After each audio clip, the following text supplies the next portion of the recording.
বিচারক সংকটে আদালতে বাড়ছে মামলা জট। সারা দেশে বিচারাধীন সংখ্যা ৩৮ লাখ। সংকট নিরসনে আইনের কিছু ধারা সংশোধনের পরামর্শ। ঈদ যাত্রায় আজও ঢাকা ছাড়ছে রাজধানীবাসী। পেশার তাগিদে ফিরতি যাত্রায়ও কিছু মানুষ। বাস ট্রেনের স্বস্তি, একদিন বন্ধের পর শুরু মেট্রো রেলের চলাচল। টানা ছুটিতে অচেনা রূপে রাজধানী ঢাকা, প্রায় শূন্য রাজপথ এবং বাজারঘাট। নিরাপত্তা নিশ্চিতে তৎপর আইনশৃঙ্খলা রক্ষাকারী বাহিনী। এবং টানা ছুটিতে দর্শনার্থীর পদচারণায় মুখর সারা দেশের বিনোদন কেন্দ্র। পরিজন নিয়ে আনন্দ উদযাপনে ভ্রমণ পিপাসুরা, নিরাপত্তা দিচ্ছে টুরিস্ট পুলিশ।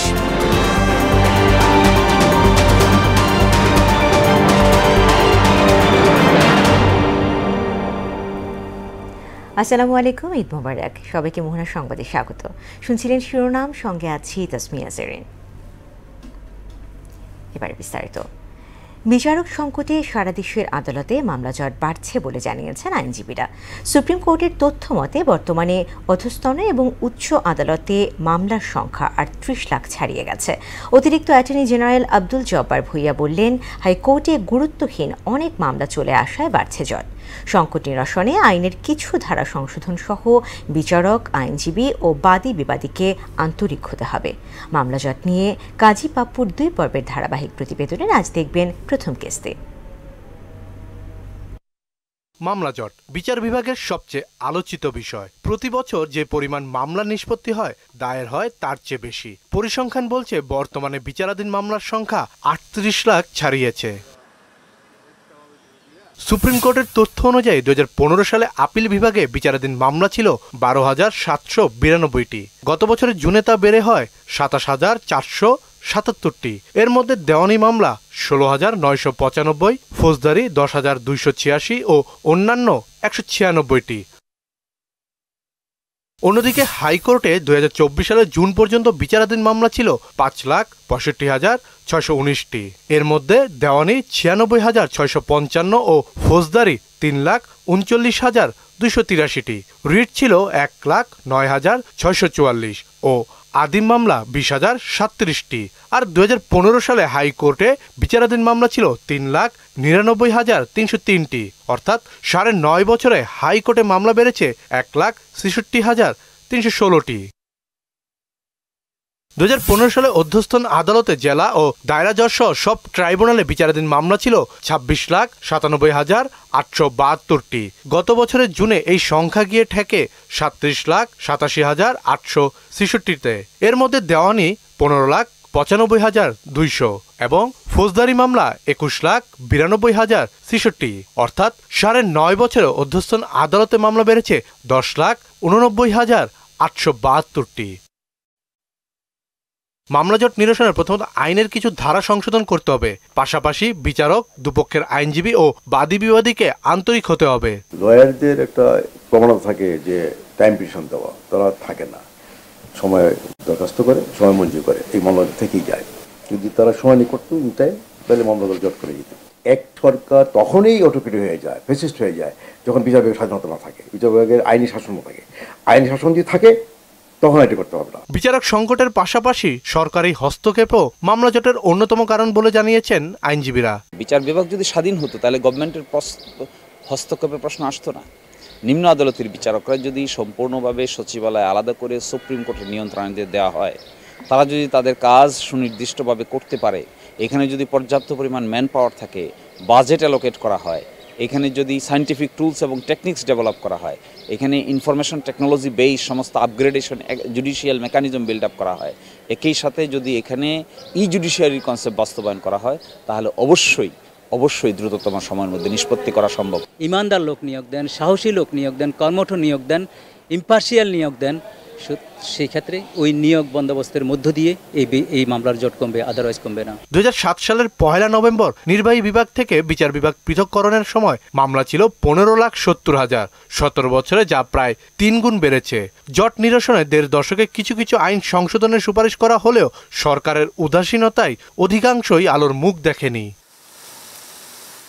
কাজী পাপ্পু, মোহনা সংবাদ, ঢাকা। ঈদের পরদিনও শেষ হয়নি ঢাকাবাসীর ঈদ যাত্রা। এদিনও রাজধানী ছেড়ে যাচ্ছেন অনেকেই। স্বজনদের সঙ্গে মিলিত হতে বাস টার্মিনাল ও রেল স্টেশনে ভিড় করছেন যাত্রীরা। এদিকে ঈদ কাটিয়ে পেশার টানে ঢাকায় ফিরছেন অনেকে। একদিনের বিরতি কাটিয়ে আবার যাত্রী পরিবহন সেবা চালু হয়েছে রাজধানীর মেট্রো স্টেশনগুলোতে। এমআর আসাদের রিপোর্ট। ঈদের মূল আয়োজন শেষ সোমবার, কিন্তু এখনো শেষ হয়নি ঈদের আমেজ। এর ছাপ দেখতে পাওয়া যায় বাস টার্মিনালগুলোতে। প্রত্যাশিত সময়ের টিকিট না পেয়ে ঈদের দ্বিতীয় দিন অনেকেই সড়ক পথে ছাড়ছেন ঢাকা। একই চিত্র কমলাপুর রেল স্টেশনে। পরিবারের সঙ্গে ঈদের আনন্দ ভাগাভাগি করে নিতে অনেকেরই প্রথম পছন্দ রেলপথে যাত্রা। অতীতের ঈদ যাত্রার চেয়ে এবার রেল কর্তৃপক্ষের ব্যবস্থাপনার প্রশংসা করেন যাত্রীরা। আমি এখন আমার ফ্যামিলির সাথে ঈদ করতে যাচ্ছি। আমার একটু অফিসিয়াল একটু কাজ বেশি ছিল তো, যার কারণে আমি যেতে পারিনি। আমাদের যে এক্সপ্রেস ট্রেন ছিল আজকে বন্ধ, আমি আর জানা নাই, তাই এখন এটা জয়েন থেকে যাইতে হইতেছে। তবে সবাই গ্রামে নিজের বাড়িতে নয়, কেউ কেউ ঈদের দ্বিতীয় দিন বেড়াতে যাচ্ছেন নিকট আত্মীয়র ঠিকানায়। ঈদের বন্ধের জন্য আর কি আমরা এই বন্ধটা কাজে লাগানোর জন্য সিলেট ঘুরতে যাচ্ছিলাম এই টাইমে। আমি ঈদের সময় ভিড় দিকে আর যাই নাই, ঈদের পরে যেতেছি, আমরা বেড়াইতে যাইতেছি একটু শ্রীমঙ্গলে। টিকিট কাটার থেকে আজকে পর্যন্ত মনে হচ্ছে খুব ভালোভাবে আমরা যাইতেছি, ভালোভাবে টিকিটও কাটছি, ভালোভাবে আমাদের কোনো সমস্যা হয় নাই। বাড়িতে যাচ্ছি না, আমি বাইরের ওখানে বেড়াতে যাচ্ছি ঈদের ছুটিতে। এদিকে ফের চালু হয়েছে ঢাকার মেট্রো রেল সেবা। ঈদের দিন সোমবার একদিনের বিরতি দিয়ে আবার এ সেবা নিতে পাচ্ছেন রাজধানীবাসী। এমআর আসাদ, মোহনা সংবাদ, ঢাকা। টানা ছুটিতে অচেনা রূপে দেখা দিয়েছে রাজধানী ঢাকা। প্রায় যানজট শূন্য রাজপথ, বাজারঘাটে নিরাপত্তা নিশ্চিতে তৎপর রয়েছে আইনশৃঙ্খলা রক্ষাকারী বাহিনী। রাজধানীবাসী চলাচল আরামদায়ক ও নির্বিঘ্ন করতে সব ধরনের ব্যবস্থাই নেওয়া হয়েছে বলে জানিয়েছে আইনশৃঙ্খলা বাহিনী। পাশাপাশি গাড়ির চাপ না থাকায় ট্রাফিক ব্যবস্থাও রয়েছে সন্তোষজনক। সকাল থেকে রাজধানীর বিভিন্ন এলাকা ঘুরে দেখা যায় এমন চিত্র। রাজধানীর বনানী, মহাখালী, বিজয় সরণি, শাহবাগ, পল্টন ও গুলিস্তানের সড়কে যেখানে যানবাহনের জটলা লেগে থাকত, আজ সেসব এলাকায় যানবাহনের তেমন কোনো চাপ দেখা যায়নি।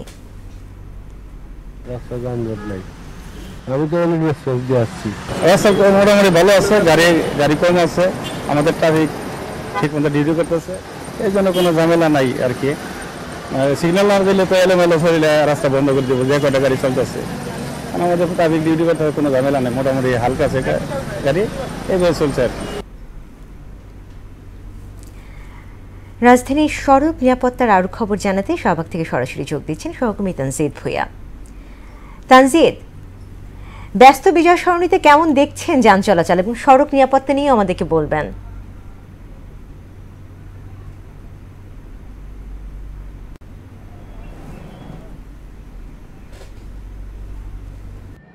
জি ধন্যবাদ। আপনি জানেন যে আমি সকাল থেকে রাজধানীর বিভিন্ন যে গুরুত্বপূর্ণ সড়কগুলো রয়েছে সেই সড়কগুলোকে ঘুরে দেখেছি এবং যেটি দেখতে পেয়েছি ঈদ উল ফিতরকে কেন্দ্র করে কিন্তু যেই ছুটি রাজধানীবাসীর, সেই ছুটি আজকে যে ঈদের দ্বিতীয় দিন, তো সেই ছুটির রেশ কিন্তু রাজধানীর বিভিন্ন সড়কেই দেখতে পেয়েছি। আমি কিছুক্ষণ আগে ছিলাম রাজধানীর বিজয় সরণির যে সিগন্যালে, সেখানে এখন আমি বর্তমানে আছি শাহবাগের এই সিগন্যালে। এখানে কিন্তু যে গাড়ির যে চলাচল, সেই চলাচল কিন্তু প্রায় স্বাভাবিক বলা চলে এবং যে রাজধানীবাসী যে ঘুরতে বেরিয়েছেন ঈদ উল ফিতরকে কেন্দ্র করে, সেগুলো কিন্তু স্বাভাবিক এবং নিরাপত্তা যে রয়েছে সেই নিরাপত্তার বলেই কিন্তু ওনারা যে বলছেন যে নিরাপত্তা খুব স্বাভাবিক রয়েছে এবং রাজধানীতে ওনারা যে বিভিন্ন যানবাহন চলছে, বিভিন্ন যে প্রাইভেট গাড়িগুলো রয়েছে বা বাসগুলো রয়েছে, গণপরিবহনগুলো রয়েছে, সেগুলো কিন্তু নির্বিঘ্নে কোনো সিগন্যাল ছাড়াই কিন্তু সেখানে আপনারা দেখতে পাচ্ছেন, সিগন্যাল ছাড়াই কিন্তু এখানে বিভিন্ন যানবাহনগুলো চলছে। এখন যদি আমি একটু একজন ট্রাফিক সদস্যের সাথে কথা বলি, উনি আমাদেরকে জানাবেন যে এখানে ট্রাফিক ব্যবস্থাগুলো কেমন এবং কি মনে হচ্ছে ওনার কাছে। ট্রাফিক ব্যবস্থাপনা সকাল থেকেই ভালো, কোনো যানজট নাই, মানে সিগন্যাল ক্রসিং ধরা ছাড়াই গাড়ি চলতেছে, স্বাভাবিকভাবে মানুষ স্বাভাবিকভাবে চলতে পারতেছে আর কি, কোনো যানজট নাই এবং খুব ভালোভাবে মানুষ যাতায়াত করতে পারতেছে। আর একটা হলো কারণ হইতেছে আপনি জাদুঘর বন্ধ থাকার কারণে যানজটটা আরও একটু কম। তবে প্রতিদিনের নেই, যেমন গতকাল ঈদের দিনে 3টার পরে যানজট লাগছিল, আজকেও সেম 3টার পর থেকে যানজট শুরু হবে আর কি। এখন আপাতত স্বাভাবিক। তো আপনি জানেন যে ঈদুল ফিতরের আজকে দ্বিতীয় দিন, এই দ্বিতীয় দিনে কিন্তু রাজধানীর বিভিন্ন সড়ক যে সড়কের যানবাহনগুলো রয়েছে সেই যানবাহনগুলো কিন্তু এভাবেই ঢিলে ঢালাভাবে এবং স্বাভাবিকভাবেই কোনো সিগন্যাল ছাড়াই কিন্তু চলাচল করছে। তো এই ছিল আমার কাছে শাহবাগ থেকে সর্বশেষ জারির। তানজিদ, আপনাকে ধন্যবাদ। দর্শক, রাজধানীর শাহবাগ এলাকা থেকে জানাচ্ছিলেন সহকর্মী তানজিদ ভূঁইয়া। ঈদ ছুটির আমেজে ফাঁকা রাজধানীর কাঁচা বাজার, অনেকটা ক্রেতা শূন্য বাজারে থরে থরে পণ্য সাজিয়ে অলস বসে আছেন বিক্রেতারা। তবে চাহিদা কম থাকলেও কিছুটা বেড়ে গেছে সবজি তরকারির দাম। গরুর মাংস নিম্নমুখী হলেও বর্ধিত দামে বিক্রি হচ্ছে মুরগি। স্থিতিশীল রয়েছে ডিমের দর। বাজার ঘুরে আরও জানাচ্ছেন ওশা ফেরদৌস। রাজধানীর বাজারে বেশিরভাগ দোকানপাট বন্ধ থাকলেও নিত্যপণ্যের বাজার অনেকটাই স্বাভাবিক। সবজির বাজারে ক্রেতার উপস্থিতি অনেকটা কম, তবে এর মধ্যেও বেড়েছে প্রায় সব সবজির দাম। মোটামুটি দাম আছে আজকে। এই লাউ এটা অন্যদিন 40 টাকা, আজকে 60 টাকা। উস্তার করলা ঈদের আগে বেচছে আমরা 80 টাকা কেজি, কিন্তু এখন নাই বিদা 700 টাকা পাল্লা হইলো ওখানে 140 টাকা ওখানে পাইকারি। যে সবজি আসছিল আপনি 50 টাকা, এটা নেছে আজকে 80 টাকা। যে লাউ নিত 30 টাকা, আজকে নেছে 80 টাকা। এদিকে গরুর মাংসের দাম ঈদ বাজারের তুলনায় কিছুটা কমে বিক্রি হচ্ছে 800 থেকে 820 টাকায়। তবে বেড়ে গেছে মুরগির দর। মুরগি গাড়ি তো মনে করবেন কিছু সংকট কম, তো সবার দোকান কিছু দোকান খোলা আছে, এই কারণে মুরগির দাম একটু বাড়তে হালকা। ঈদের পরে এখন দাম আরো 40 টাকা কেজি দাম বেশি নিলাম। 850 টাকা ছিল, এখন মানে 30 টাকা কমছে। এদিকে ডিমের দাম এখনো স্থিতিশীল রয়েছে। ডজন 120 টাকা লালটা, 115 টাকা সাদাটা। যারা আছে তারাই তো বাজার করবে, যারা নাই তারা কি করে বাজার করবে। তবে কিছুটা কমেছে মাছের দাম। 1 কেজি ওজনের রুই কাতল বিক্রি হচ্ছে 280 টাকা কেজি দরে। কাস্টমার কম, কিন্তু মাছের দাম তো বেশি বাড়ে না। 280 টাকা। ঈদ চালনাইতে বেচছে 320 টাকা, 300 টাকা। রুই মাছ কিনলাম 280। আর আলু পেঁয়াজের দামেও মিলছে স্বস্তি। উষা ফেরদৌস, মোহনা সংবাদ, ঢাকা। ঈদের দ্বিতীয় দিনে দর্শনার্থীদের ভিড়ে মুখর রাজধানীর সারা দেশের বিনোদন কেন্দ্রগুলো। ভ্রমণ পিপাসুদের পদভারে জমজমাট কক্সবাজার সমুদ্র সৈকত এবং নরসিংদীর ড্রিম হলিডে পার্ক। পরিবার পরিজন নিয়ে তারা ভাসছেন ছুটির আনন্দ আমেজে। প্রতিনিধিদের তথ্যের পাশে আরও জানাচ্ছেন আফরিন পপি। পবিত্র ঈদুল ফিতরের দ্বিতীয় দিন দর্শনার্থীদের পদচারণায় প্রাণ ফিরে পেয়েছে পর্যটন নগরী কক্সবাজার সমুদ্র সৈকত। ঈদের দিন তুলনামূলকভাবে পর্যটক কম হলেও ঈদের দ্বিতীয় দিন থেকে বাড়ছে পর্যটকের সংখ্যা। শিশু কিশোর থেকে শুরু করে তরুণ তরুণী সহ নানা বয়সী পর্যটক এখন কক্সবাজার সমুদ্র সৈকতে জড়ো হয়েছেন, মেতেছেন ঈদের আনন্দে। লম্বা একটা ছুটি পেয়েছি, এই ছুটিটা উপভোগ করার জন্য পরিবার নিয়ে আসছি। ছুটি কাটাতে এখানে এসেছি এবং এখানে এসে খুব ভালো লাগছে। পর্যটকদের নিরাপত্তায় কাজ করছেন আইন শৃঙ্খলা রক্ষাকারী বাহিনী। 2.5 থেকে 3 লাখ পর্যটক স্ট্যান্ড বাই এখানে রয়েছে। এই পর্যটকদেরকে আমরা যাতে কোনো ধরনের নিরাপত্তা সমস্যা না হয় সেই জন্য পুলিশ আমাদের শক্ত অবস্থানে রয়েছে। আমরা 3 স্তর বিশিষ্ট আমরা ইতিমধ্যে নিরাপত্তা আমরা কিন্তু ব্যবস্থা করে ফেলেছি। ঈদের দ্বিতীয় দিনে দর্শনার্থীদের উপচে পড়া ভিড়ে মুখর হয়ে উঠেছে নরসিংদীর dream holiday park.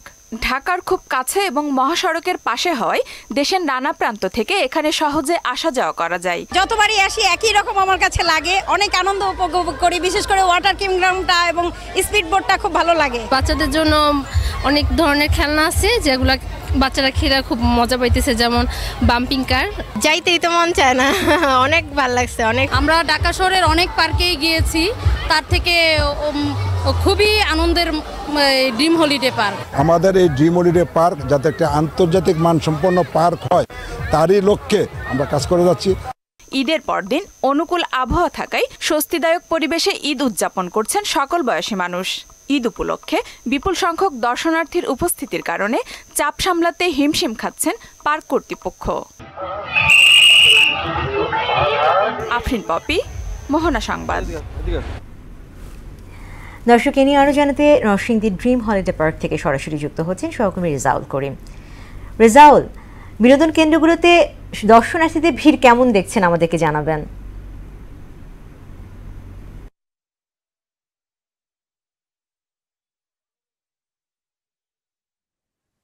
Zerin, Eid মানে খুশি, ঈদ মানে আনন্দ। এই আনন্দকে আরেকটু বাড়িয়ে নিতে এবং এই নরসিংদীর বিভিন্ন বিনোদন কেন্দ্রগুলোতে কিন্তু আমরা দেখেছি দর্শনার্থীদের প্রচুর ভিড় রয়েছে। তাছাড়া বন্ধু বান্ধব প্রিয়জন নিয়ে কিন্তু দেখেছি নরসিংদী বিভিন্ন বিনোদন কেন্দ্রগুলোর মধ্যে কিন্তু বিভিন্ন দর্শনার্থীরা রয়েছে এবং আগমন ঘটেছে। তাছাড়া আজ আমি রয়েছে নরসিংদী ডিম হলিডে পার্কে। এখানে কিন্তু এই ডিম হলিডে পার্কে কিন্তু ইতিমধ্যে দেশের অন্যতম বিনোদন কেন্দ্রগুলোর মধ্যে একটি স্থান দখল করে নিয়েছে।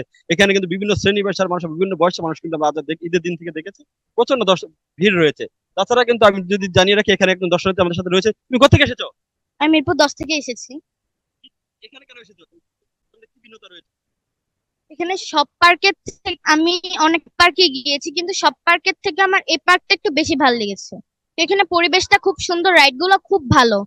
হ্যাঁ, আর আমি এখানে রাইড গুলো এত মজা, আমি চাই আমার ফ্যামিলিকে নিয়ে আবার এখানে আসতে। আমরা তো একবার এসেছি, আমি চাই আবার আসতে এখানে। ধন্যবাদ তোমাকে। আসলে জেরিন, এখানে কিন্তু আমরা দেখেছি রাইডের যে ভিন্নতা এখানে পার্কের মধ্যে কিন্তু রয়েছে। তাছাড়া আমরা দেখেছি এখানে কিন্তু আদর্শ গ্রাম নামে একটি আদর্শ গ্রাম প্রতিস্থাপন করা হয়েছে, যা কিন্তু দর্শনার্থীদের একটু বাড়তি বিনোদন তৈরি করেছে। তাছাড়া নদীমাতৃক যে বাংলাদেশ, সেই বাংলাদেশের প্রতিচ্ছবি কিন্তু ফুটিয়ে তুলতে কিন্তু এখানে কিন্তু কৃত্রিম নদী তৈরি করা হয়েছে। এখানে কিন্তু কিন্তু যে সেতুর আদলে কিন্তু এখানে যে সেতু তৈরি করা হয়েছে। তাছাড়া কিন্তু আমরা দেখেছি যে বাংলাদেশ স্যাটেলাইট তার দেখেছি। এখানে কিন্তু শ্রেণী পেশার মানুষ। তুমি কোথা থেকে এসেছো যদি একটু বলতে আমাদের? আমি আমাদের বিল্ডিংয়ের নাম হলো কৃষ্ণনগর। কেমন লাগছে এখানে এসে তোমার? এখানে আমার এসে খুব ভালো লাগছে। এখানে রাইড গুলো খুবই মজার, আর এখানে পরিবেশ খুব ভালো। আমি এখানে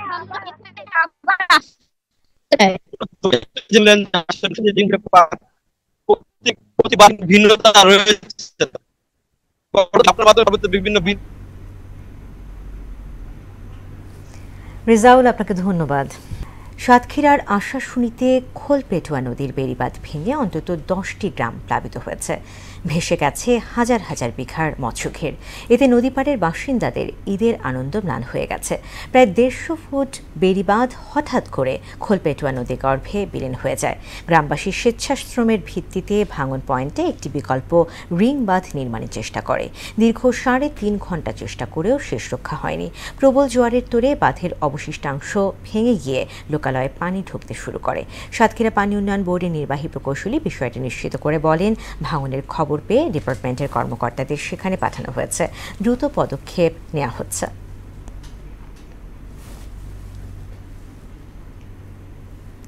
দেশের বাইরে খবর।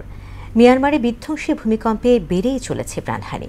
ভূমিকম্পের 4 দিন পর এ পর্যন্ত প্রাণহানি ছাড়িয়েছে 2000। এদিকে গাজায় ইসরায়েলি হামলায় আরও 80 ফিলিস্তিনি নিহত হয়েছে। এরই মধ্যে ইসরায়েলের অর্থমন্ত্রী বেজালেল স্ট্রোচিস পদত্যাগ করেছেন। অন্যদিকে ট্রাম্পের হুমকির জবাবে যুক্তরাষ্ট্রকে পাল্টা হুমকি দিয়েছে ইরান।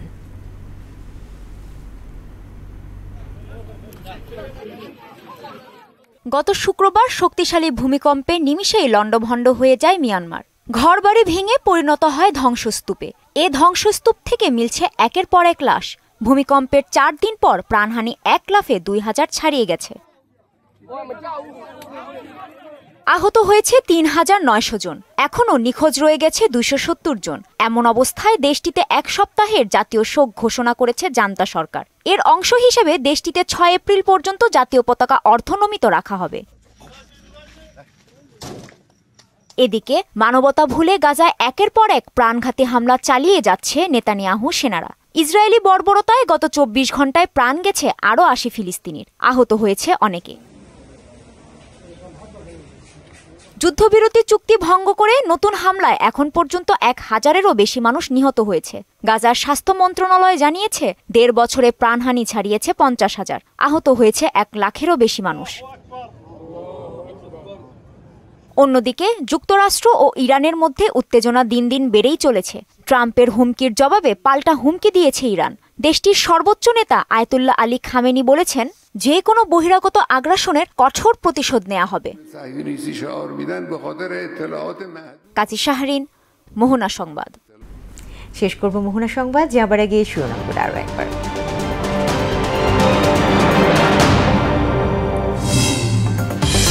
বিচারক সংকটে আদালতে বাড়ছে মামলা জট, সারা দেশে বিচারাধীন সংখ্যা ৩৮ লাখ। সংকট নিরসনে আইনের কিছু ধারা সংশোধনের পরামর্শ।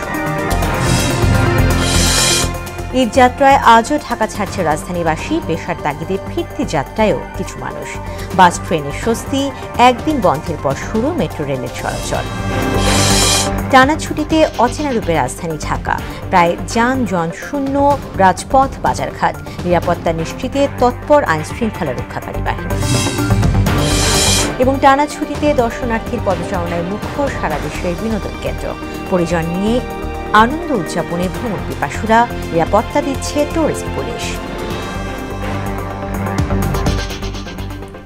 দর্শক, এই ছিল মোহনা সংবাদে। পরবর্তী সংবাদ বিকেল 5:30টায়। এছাড়া মোহনার সবশেষ খবর জানতে ভিজিট করুন www.mohana.tv। সংবাদ দেখতে পারেন আমাদের ফেসবুক পেজ ও ইউটিউবেও। এতক্ষণ সঙ্গে থাকার জন্য ধন্যবাদ।